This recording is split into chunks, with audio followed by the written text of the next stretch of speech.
मिठी नदी आता धोकादायक पातळीच्या जवळ पोहोचलेली आहे। कुर्लाजवळील क्रांतीनगर वसाहतींना सतर्कतेचा इशारा देण्यात आला। पालिका कर्मचाऱ्यांनी माईकवर ही घोषणा केली। तर मिठी नदीची 2.6 मीटर सध्याची पातळी आहे, तर 2.7 मीटर ही धोकादायक पातळी आहे। तर मिठी नदी ही धोकादायक पातळीच्या जवळ पोहोचल्याचं पाहायला मिळतंय। पुराची दृश्य देखील आपण पाहतोय।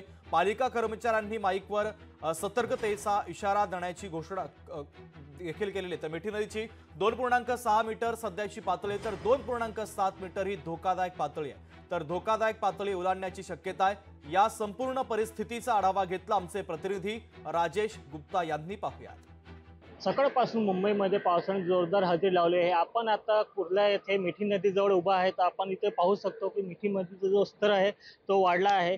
मिठी नदी धोकादायक पातळीजवळ पोहोचलेली आहे। जी धोकादायक पातळी आहे ती 2.7 आहे। सध्या इथे 2.6च्या याच्यावरती 1 पॉईंट पातळी वाढल्यानंतर ही आजूबाजू जो परिसर तो धोकादायक डिक्लेअर करता येतं। सध्या आजूबाजूचा जो परिसर आहे क्रांतीनगर आणि त्याच्या आजूबाजूला जो परिसर आहे तिथे खाली करण्याचा इशारा देण्यात आला आहे।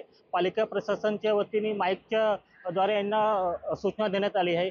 एक पॉईंट जे पाऊस असंच पडत राहिला ते इथे धोकादायक अलर्ट जारी करू शकतात।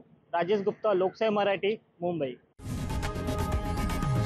लोकशाही मराठी ऐका, पहा, जागरूक रहा।